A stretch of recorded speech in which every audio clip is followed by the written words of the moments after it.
Anton Kapustin from California Institute of Technology, and he will tell us about fermionic phases of matter on the lattice and spin structures. So how do we? Okay, I'm happy to give a talk at this conference devoted to celebrating Doron's birthday. And I met Doron in '93 when I just came to Caltech. I didn't know what I want to do, so Doron told me, well, why don't you work on some little project with me? And I did, even though I had no clue what we were doing at that time. So something about rational conformal field theories and fusion categories. But you'll see, actually, well, more recently I actually learned this stuff, finally, 20 years later, and you'll see there is some mention of the word fusion category in this talk. But other than that, it actually doesn't have much, it doesn't have much to do with either string theory or conformal field theory. It's more about topological field theory and its application to condensed matter physics. So let me, the outline is this. So I'm going to talk about gapped phases of matter. First, just a little review and how it's related to topological field theory. And then I'll discuss an important distinction between bosonic and fermionic phases of matter. And the fermionic case is much trickier, so I'll talk about, well, how to understand a certain class of fermionic phases using topological field theory in two space-time dimensions, or as condensed matter people say, 1 plus 1, so one spatial dimension and one time dimension. And then if I have time, I'll say a few words about generalization to 2 plus 1 dimensions. So this is, well, the talk is based on some work by Zhangcheng Gu and Xiaogang Wen, and its refinement by myself and David Gayotto. There's also some work in progress on this. So, well, let me just start reminding you what the gapped phase of matter is. So when we talk about phases, well, the first thing comes to mind is that if you're, well, it's what you learned in elementary school, like there's solids, there are liquids, there are gases, but actually when you go to well, university, we learned actually it's all a lie, so that's not how phases should be classified. They should be classified using symmetries. That's Landau's viewpoint.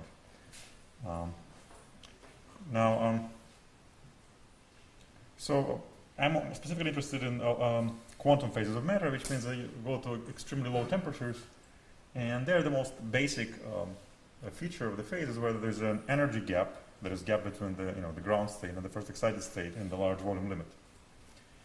So so if this gap is non-zero, even in the infinite volume limit, then you say the phase is gapped. Now, actually, most phases of matter you study in condensed matter physics are gapless, and that these are the most interesting phases in some sense. So all these interesting applications of conformal field theory to condensed matter physics concern gapless phases. Well, some of them are actually, well, some of the simplest ones are crystals or superfluids, thermoliquids. Well, the gapped phases are, the simplest ones are just broken discrete symmetry phases, but there's some more exotic ones like quantum Hall fluid and also confining and fixed phases of gauge theories. Now, the older viewpoint is that gap phase is actually pretty boring. That was before, I guess, the quantum Hall effect has been discovered, because people thought, gap phase is just phases with broken symmetry, and they all kind of look the same at long distances. But with the advent of once quantum Hall fluid was discovered, it's been realized actually the stage is more interesting. So even gapped phases, there are lots of different gapped phases after all. Even though they're all a bit exotic and kind of hard to find in nature, but they do exist. And one can, I'll focus on these gapped phases. Now, how do we even tell them apart? Well, you cannot look at critical exponents. There aren't any interesting critical exponents. But you can look at, for example, at space of non-trivial spatial topology, or at or at a sample with with a boundary, and something interesting usually happens on the boundary. For example, the gap might close on the boundary. Well, classic example is fractional quantum Hall state, where first of all you have ground state degeneracy, you have a non-trivial topology, and if you have an edge, you have gapless modes on the edge, typically just some chiral fermions running on the edge. And by now it's well known that if you look at long-distance physics, it's very simple, but nevertheless non-trivial. It's described by non-trivial three-dimensional topological quantum field theories. When I say three-dimensional, I mean three space-time dimensions, so two spatial, one time. Okay, so how do we classify such gapped phases? Well, first of all, what is a phase? Well, what more precisely is the phase? Well, in condensed matter physics, you usually start with some lattice Hamiltonian, which means that your Hilbert space is a tensor product of finite dimensional vector spaces attached to, say, vertices of some lattice. And so lattice usually means like not really some regular lattice, just some triangulation of your space. And the Hamiltonian also has a nice form, so it's a local in the sense that it's a sum of terms, and each term acts by identity everywhere except a few sites around a particular vertex. So it's really tensor product of 1, 1, 1, and then a few non-identity elements like just acting on Hilbert space in the neighborhood of the vertex V. So that's what it means to have a local Hamiltonian. And then finally, the gap condition is that if you look at the eigenvalues of this Hamiltonian, then there could be several ground states, or almost general ground states in the limit of infinite volume, but the first excited state is separated from the ground state or states by finite non-zero amount. So, well, okay, so what does it mean to classify such things? Well, of course, there are infinitely many of these guys, so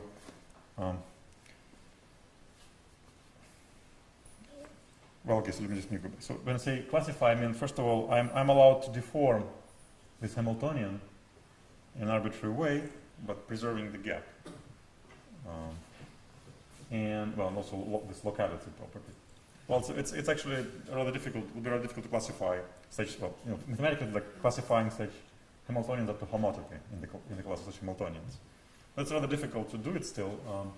So there's a further, one can, impose an even further equivalence relation on such Hamiltonians. You can imagine that adding a few impurities here and there, localized impurities, probably should be regarded as the same phase. So you can enlarge this Hilbert space at some sites and just add them from trivial Hamiltonian, which just has just correct this Hamiltonian with some terms just localized on these sites, and then deform. So that's so you allow to deform the Hamiltonian as well as to enlarge local Hilbert spaces in some trivial way. So that I'm going to try to be more specific, but that's roughly what defines a phase. A phase is an equivalence class of Hamiltonians and this equivalence relation. So if you know, like,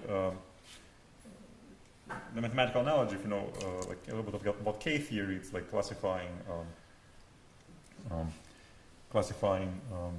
not vector bundles up to homotopy, but vector bundles up to the K theory class.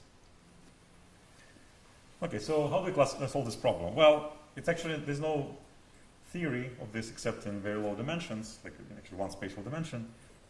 But there's a belief that in all dimensions you can classify such Hamiltonians using, well, maybe some additional constraints, but it's still not clear, using topological field theory. That is, at long distances, the physics should be described by topological quantum field theory if there's a gap in the energy spectrum. Now, this is rather hard to check in higher dimensions because even topological field theory is in some sense simpler than this Hamiltonian problem, but in high dimensions, even topological field theories are difficult to classify, so it does mean it's a trivial problem. Now, the various refinements which you can do, and various simplifications. So one simplification, which has been very popular lately, is to look at special class of phases called invertible phases or short-range entangled phases. What does it mean? Well, let me just, before I proceed, let me just say what I mean by TQFT. So one can impose this condition on both Hamiltonian system, and there's a similar condition on the TQFT side. So TQFT is some structure in, it's a D plus, if a D plus one dimensional TQFT, it attaches a number called the partition function to a closed-oriented D plus one manifold. So if you have a D manifold, TQFT attaches a finite dimensional vector space called the space of states. Now, if one is serious about locality in TQFT, one should actually continue and say that if you have D minus one dimensional manifold, and then you want to attach to it some category, linear category, and so forth. I don't want to focus on this. I'm just going to focus on the partition function and the vector space attached to manifolds of dimension d+1 and d. And there's some rules for assigning algebraic objects to manifolds with boundaries and corners. And then there's some axioms that this data satisfy, like diffeomorphism invariance, compatibility with the disjoint union, and so forth. So this is called ATIA axioms. Now, what about this complex? Well, to say one can. It's interesting to complicate or to simplify the problem by looking at so-called invertible phases and invertible TQFTs. So what does mean invertible? Well, you have any physical system, any pair of physical systems. You can take the sort of composite, sort of just put them on top of each other if you wish. So this operation is makes a set of physical phases into commutative monoid. That is, there's a composition which is associative and symmetric. Now, so this is also the trivial, also the neutral element, the identity phase, which is like trivial phase or trivial TQFT. Now, this operation is not a group operation because there's no inverse in general. There's no like inverse phase or in general or TQFT. TQFT don't have inverses. Well, but some, just like if you look at some general monoid, here you might have some elements which do have inverses, called invertible ones.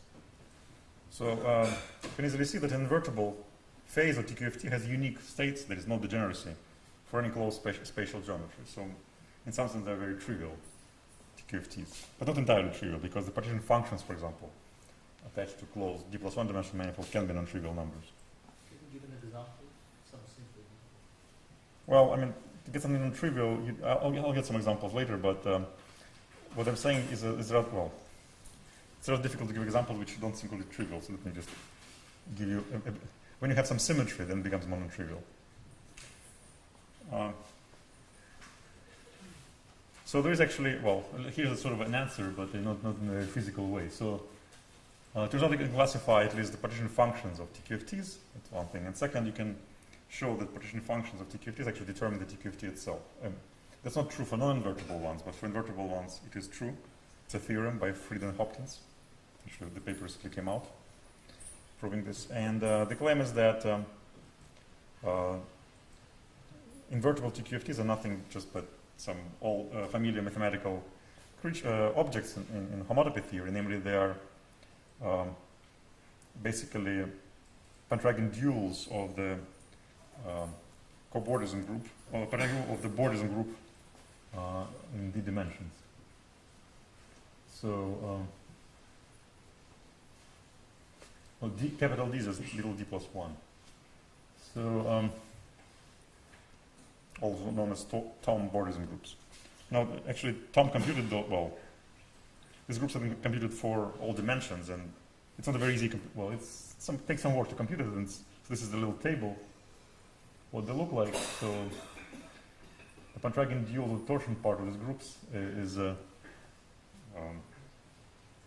what classifies invertible TQFTs in this dimension. And you can see actually in low dimensions there's nothing interesting. There's no torsion in these groups until dimension 5, so actually there are no interesting low dimensional TQFTs, so invertible ones. So that's the reason it's kind of hard to give an example of an non-trivial invertible TQFT. Yeah. In this definition, that's not literally a TQFT because partition function does depend on the metric, even this anomaly, which makes it not. Sorry? Well, it's not eta invariant, but it has anomaly which is controlled by eta invariant in that sense. Yes. So in Chern-Simons theory, the stress energy tensor is not zero. It's a C number, but it's a non-zero C number. So when I say topological filter, I literally mean the stress energy tensor is literally zero. So one can generalize this theorem to this, to the case when stress energy tensor is a C number, but not zero. But I don't actually Frieden and Hopkins do that, but I'm not going to discuss it here. So it's not really the framing anomaly? Well, framing anomaly is a bit different way of thinking, but you can trade metric dependence for framing anomaly if you prefer. But suppose I don't do it. The more physical way is not to do it. Just a regularized Chern-Simons theory, compute the stress energy tensor, and you find it's non-zero. So the stress energy tensor is non-zero, but it's a C number. So the partition function depends on the metric. There are different ways to think about this, but it's not, strictly speaking, it's not a strictly topological field theory. And what does unitary mean precisely? Well, means that all these maps, well, there's some, in those vector spaces, there is a, okay, let's put it this way. Suppose so all vector space you're dealing with have a Hermitian metric, and second, all the maps that you encounter are compatible with this metric. So, for example, if you say partition function, in particular if your partition function, say, is a manifold, if the manifold set can be cut into two pieces related by involution, say a sphere or something like that, then the partition function has to be positive. It's basically, you have reflection positivity imposed on your amplitudes. What if you say k equals 1 and k equals -1 together? Does it help as well? Yeah, well, this is not invertible theory. Okay, so these are invertible theories. Oh, that has two states. One state on every spatial topology. For example, I get it's two states. Okay, it's not invertible. So I'm just saying that in dimension 5, there's even a non-trivial theory which has no degeneracy on any space of 4-dimensional topology, but nevertheless not completely trivial. But as I say, you need to go pretty high in dimension to find such a thing. Now, station is, well, just restating this. This theorem just basically means that if you look at an invertible case, all you need to know about TQFT is just its partition function.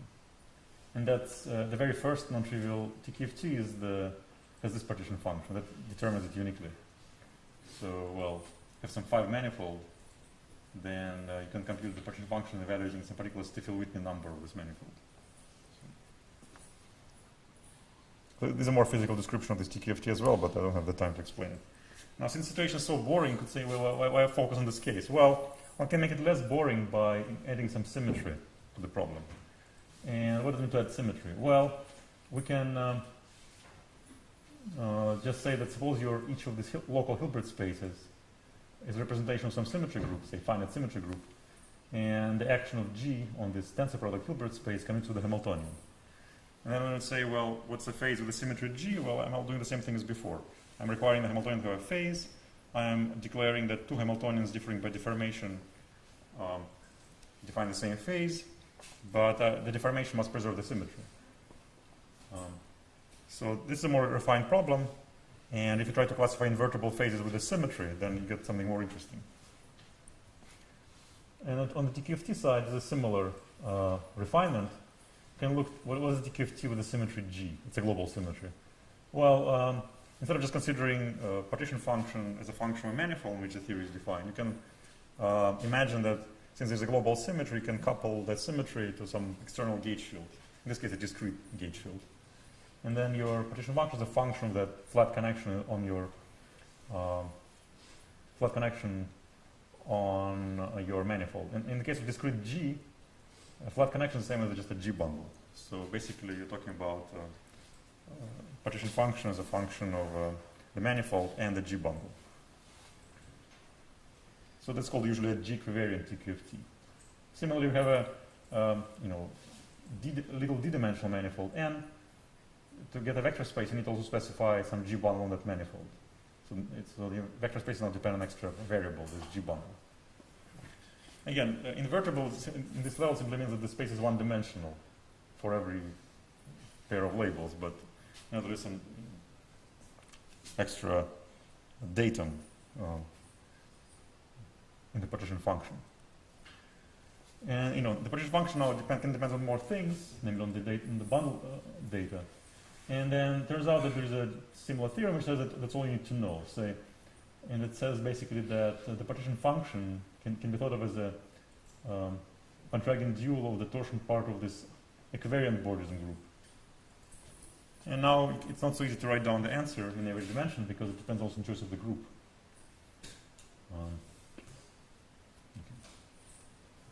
So the conjecture is again that the phases of matter with the unitary phases of matter with symmetry group G correspond to classified by equivariant TQFTs with symmetry G. Now, I don't know, I could continue with the bosonic case, but let's actually now switch to fermionic case because it's more interesting physically. Now, physically, all it means is that, what does it mean to have fermions? Well, allow your Hilbert spaces to have, to be easy to grade it.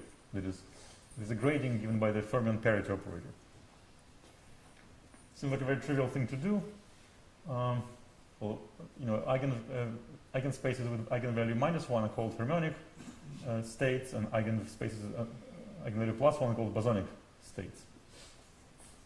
Now, when you do like tensor product, now you also need to understand the integrated sense. So, for example, fermionic operators localize at different vertices now anti-commute rather than commute. That's actually very crucial. But the Hamiltonian is still an even element of the, well, it's a map which commutes with the fermion parity. But the Hamiltonian can now build, Hamiltonian is built from local operators at different sites and odd fermionic operators at different sites actually anti-commute. That's the difference.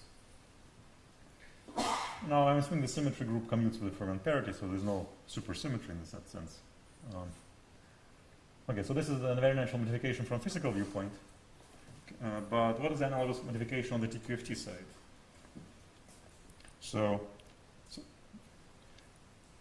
Well, in a unitary theory, a natural generalization would be to say, well, if you deal with relativistic quantum field theory, you would say, well, if you have fermions, they should be spinners, because there's spin statistics theorem. So basically, you would say perhaps a right analog of TQFT. So the fermionic analog of TQFT probably should be TQFT, where everything depends on the spin structure on the manifold. That's a much less familiar story. I mean, spin TQFTs have not been studied even in low dimensions, and I'm going to explain a bit later how to construct such things. But before I proceed, I need to explain what is the spin structure, because you may not remember what it is. And another thing, let me just explain what spin structure is. Well, it's very roughly speaking, it's like a Z2 gauge field in a manifold. And the reason you need it is when you try to define Dirac operator. When you have a Riemannian metric in a manifold, when you try to define Dirac operator, it turns out it's not uniquely defined. There's some extra topological data we have to specify in this, which is roughly like Z2 gauge field in the manifold. This is because you need to take sort of square root of transition functions for the Lorentz group. But our problem is not very relativistic. We don't have in condensed matter any like continuous metric. We'll just have a bunch of lattice sites on which fermions hop. So in order to say, I need to explain what I mean by spin structure in this case, where there's no like continuous space-time, just some triangulation. So how do you define the spin structure combinatorially? Well, let me explain a bit more precisely what the spin structure is. I need some notation. So you have a triangulation or manifold. There's something called simplicial complex, which is really a manifold, triangulated manifold. Now denoted as usual by CK, the group of K chains, but the valence abelian group. And this is K co-chains.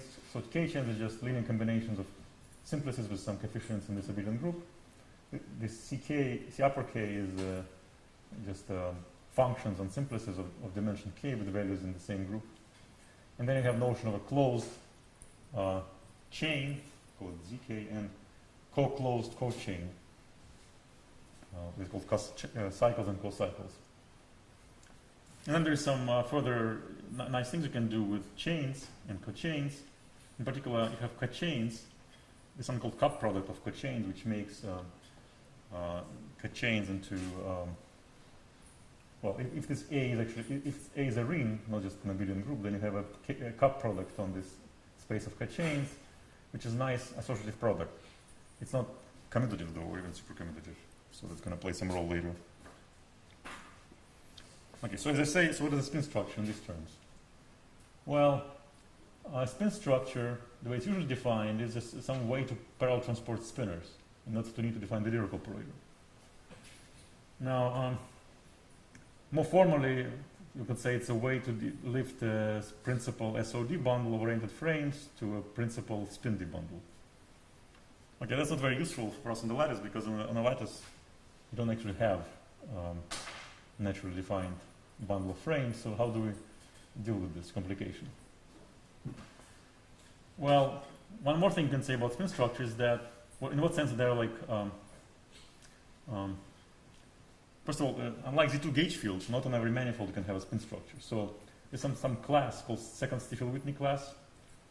If it vanishes, then you do have spin structures. If it doesn't vanish, you don't. So this class takes place in degree 2 cohomology. Well, nice thing to know is that in dimension 3 or less, this class vanishes automatically. So in low dimensions, there's no complication like that. Well, suppose this class vanishes. Then any two spin structures differ by Z2 gauge field. So therefore, if you have one spin structure, then you can add all other spin structures just by sort of adding to it a Z2 gauge field. So in that sense, spin structure is like a Z2 gauge field. But unlike Z2 gauge field, there's no natural trivial spin structure. So that's the difference. Now, well, in the case of in low dimensions, like if you work on string theory, you should know probably a little bit about spin structures because when you do quantization on a circle, you encounter the two spin structures on a circle, called usually Lewis-Schwartz and Ramon spin structures. Mathematicians call them bounding and not bounding spin structures. Also, if you go to Riemann surface of genus G, then there are 2 to the power 2G spin structures. There's no like special one you could call a trivial one, but you can at least classify them into even and odd ones, according to the number of zero modes of the Dirac operator modulo 2. So the number of zero modes of the Dirac operator is not topological invariant, but number of zero modes modulo 2 is a topological invariant, or rather spin topological invariant, because it depends on the spin structure. So these are sort of familiar examples in low dimensions. Now let me go back to this issue. So why do I even think that spin structures, spin TQFTs, that is TQFT depending on spin structure, is a good candidate for sort of classifying fermionic phases of matter? That's not very obvious because as far as I know, there's no spin statistics theorem in the absence of Lorentz invariance. And the lattice breaks Lorentz invariance.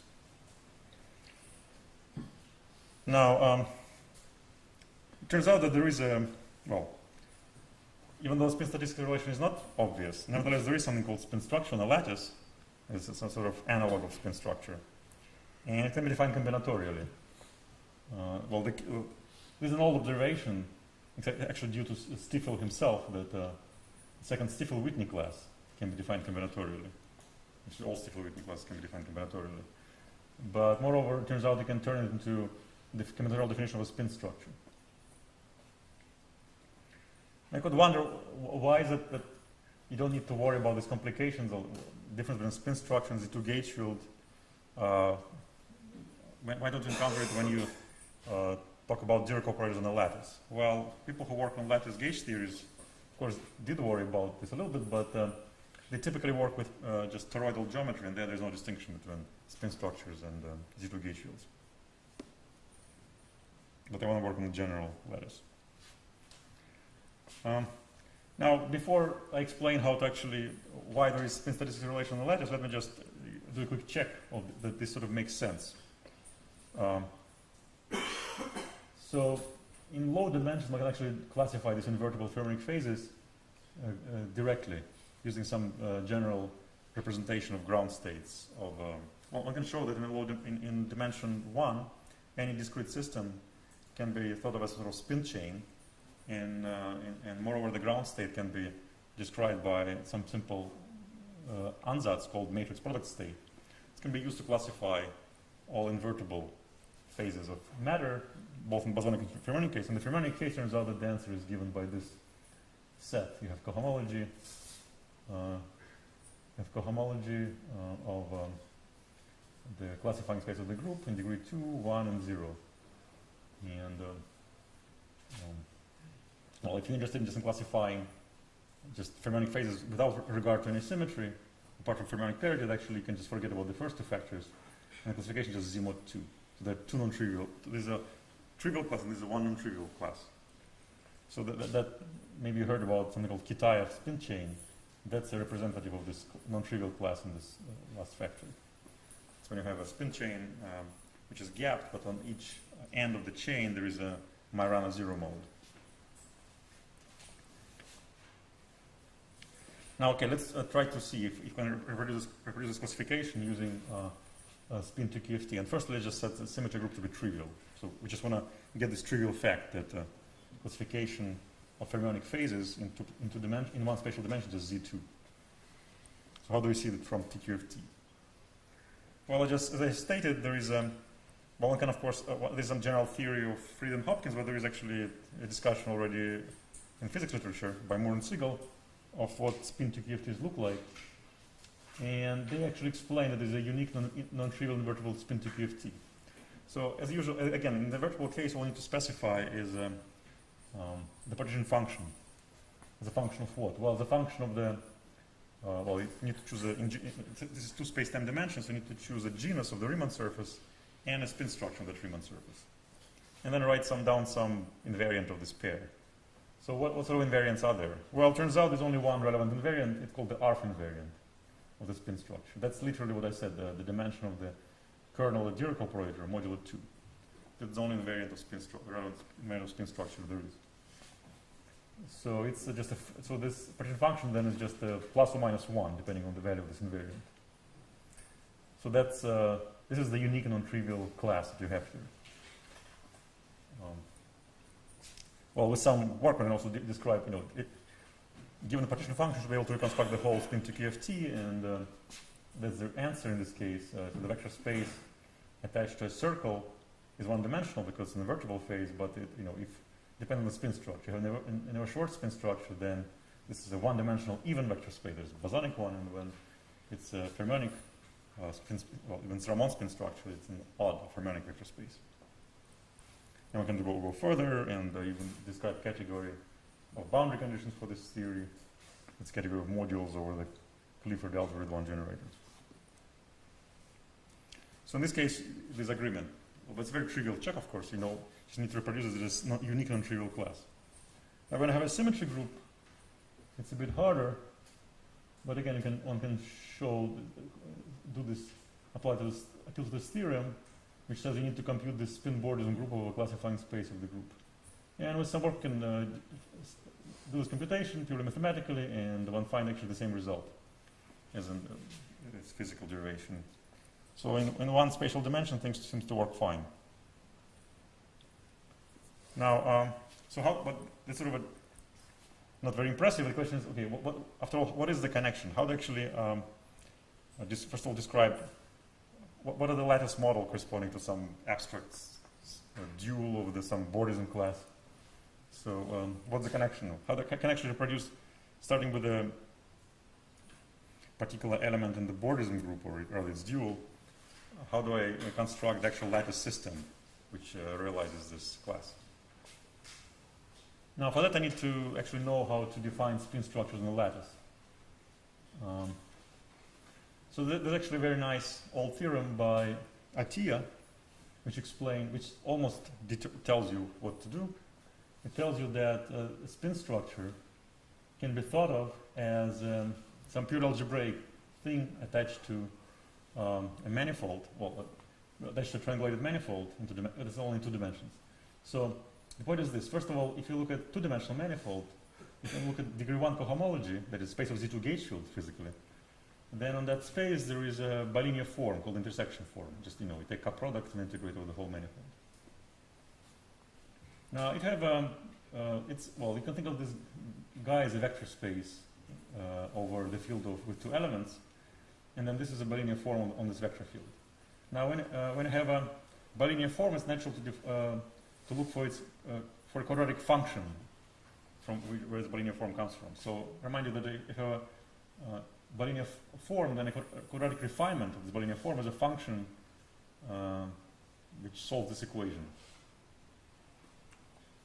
Now it's homogeneous, vanishes at 0, and solves this equation.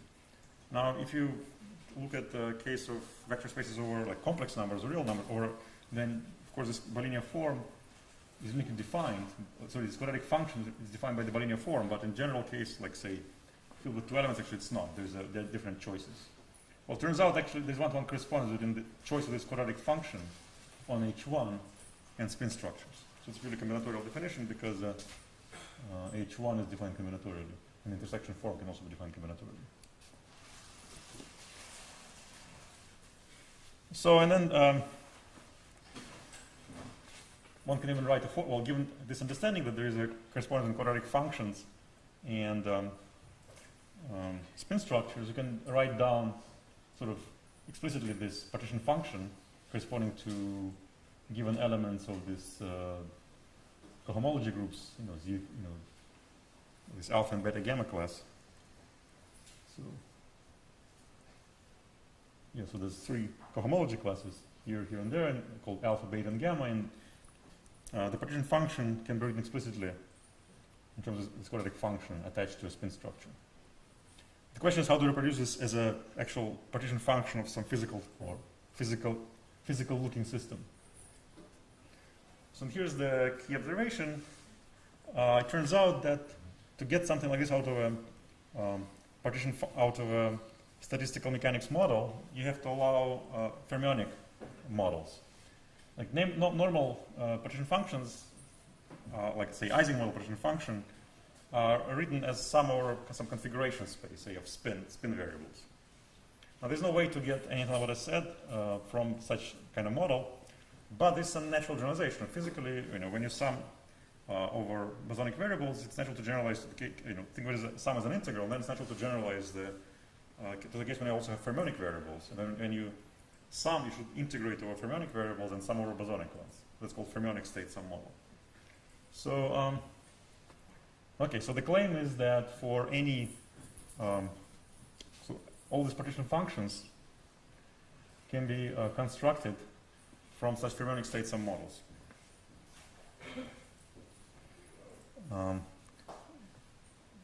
Well, let's see.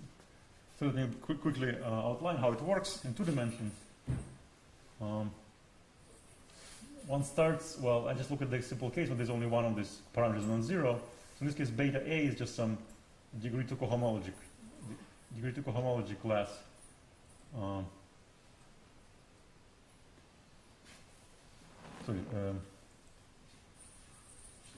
Degree 1 cohomology class on the group. So it gives rise to, well, for a given choice of flat connection, it gives rise to a Z2 valued gauge field. And we're going to construct some sort of fermionic state sum model which depends on this Z2 valued gauge field. Well, the point is this. Z2 valued gauge field is simply a function on links which takes value 0 or 1 over some constraint. And we can do the following thing. We find a simplex, one simplex where this function is non-zero, that is 1. We put a pair of Grassmann variables there, and theta and theta bar, and then integration measure like this. And then the integrand is going to be some product over all 2 simplices. So for every edge you have a pair of fermionic for every edge where this variable beta is where this 2 gauge field is non-zero, you have a pair of fermionic variables, and then for every triangle in triangulation you have some contribution to the weight. And take product over all triangles to get a weight. So after you do the integral over all fermionic variables, you just get a plus minus 1 minus 1. With plus 1 or minus 1 is a sign which depends on this one cocycle beta in the triangulation.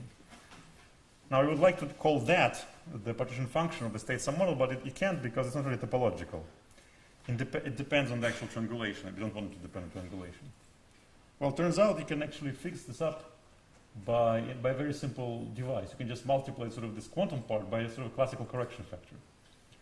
Namely, you choose some, but this correction factor depends on something, some chain, in Z2 valued chain, with the property that its boundary is the sum of all vertices. So it turns out that if you multiply, well, by this correction factor, where beta is, beta is a Z2 valued gauge field, so it's a function with values 0 or 1 on edges, and just evaluate this function on all the edges which enter into this one chain. You get some extra sign, and then after you multiply the naive Grassmann integral by the sign, you get something which is actually independent of the triangulation, but dependent on this chain. Now it turns out that this chain is precisely the lattice analog of spin structure. So in the end, you get the fermionic partition function, which is given by Grassmann integral, and which is triangulation independent, but depends on the spin structure. So basically, that's the lesson. So when you try to define fermionic partition functions, you find that the answer depends on something you don't want it to depend on, like choice of particular triangulation. And when you try to eliminate this dependence, you can do it, but at the expense of introducing some dependence on spin structure. So that's the lattice analog of a spin statistics relation. So, so I don't have the time. Let me just say that a similar thing holds in higher dimensions. So whenever you try to write down partition functions for fermions by introducing some fermionic variables living on the lattice, because of the ordering problems, you also have some sign problems in defining the path integral, or rather, well, the fermionic integral. And when you try to eliminate that, you find that you need some correction factors which depend on some arbitrary choice. Now, in this, it turns out that this choice precisely can be thought of as a spin structure on the lattice. So, I'll skip, since I'm out of time. Let me just say that last thing which I want to say and then summarize is that it's well known in 1 + 1 dimensions there is something called bosonization. So every fermionic system can be written as a bosonic system with a Z2 symmetry. Now it's been a long-standing problem whether there is anything similar in higher dimensions. And at least in the level of topological systems, and I think also in general, it turns out there is some analog, at least in 2 + 1 dimensions. Let me just say what it is. So, at least I know how to go in one direction. So, how to fermionize some class of bosonic systems. Now, it turns out that there's something called a notion of a one-form symmetry. A one-form symmetry is a generalization of a normal sort of global symmetry. So, while one-form symmetry is basically a symmetry transformation where the parameter is a Z2 valued gauge field. Well, if you have Z2, one-form Z2 symmetry is a symmetry transformation where the parameter is Z2 valued 1 per cycle. There is a Z2 gauge field on your space-time. So one can construct some examples like that. When gauging such as one-form symmetry means coupling the system to a background two-form gauge field. Now it turns out, again, these symmetries, this one-form symmetries can have anomalies, just like regular symmetries. And it turns out you can classify all possible anomalies, and for Z2-1 symmetry in 2 dimensions, there is this one interesting particular anomaly like this, when your partition function changes like this under one-form symmetry transformation. Well, the claim is that to any such bosonic system with this kind of anomalous symmetry, you can assign a fermionic system. Actually, I think it's an invertible map. That's actually true not just in topological limit, but in general. So that's and there's some high dimensional generalization also, which I don't have time to explain. So I'll skip some things, but let me just say that if you want to construct topological systems which depend on which are fermionic, that is, depend on spin structures, there's a natural generalization is to say do the same thing you usually do, just replace everything with super version. For example, when you construct usual topological field theories in 2 + 1 dimensions, you start with a modular tensor category, and or maybe a fusion category. And here, when you want to construct something which depends on spin structure, you want to start with the superfusion category. So we don't fully understand all the details of this state some construction of these theories, but presumably they exist. Now, bosonization, again, in dimension higher than 3, there's some issues related to the fact that not every, say, 4 manifold is spin manifold. I'm not sure how bosonization works in that case. So maybe it's not. So in 2 dimensions, 2 space-time dimension, 3 space-time dimension, I think it's a general feature that you can bosonize every fermionic system. But I'm not sure if it works in higher dimensions. Now it looks like there is spin statistic relation, but I'm not quite sure, at least on the topological level. But I'm not sure one can promote it to a more general theorem about unitary local lattice models. I suspect that there is such a relation for general lattice model that you cannot really, in other words, you can of course write down theories which are not Lorentz invariant, which violate spin statistic relation, but you'll have problems latticizing those theories, putting them on the lattice. Finally, you might wonder what is the connection with this old work on discretizing Dirac operator. I think this topological story can teach us about something that as well. Namely, there's an old static problem called Fermionic doubling on the lattice, which more precisely should be, well,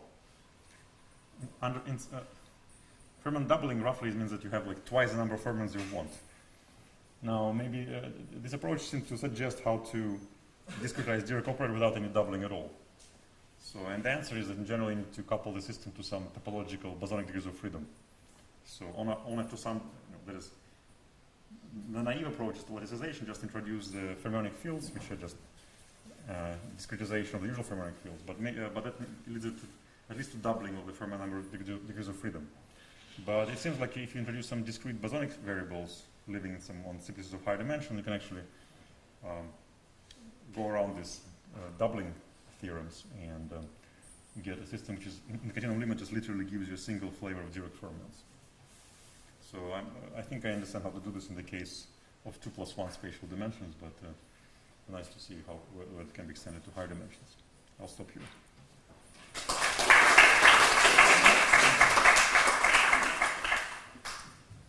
Other questions?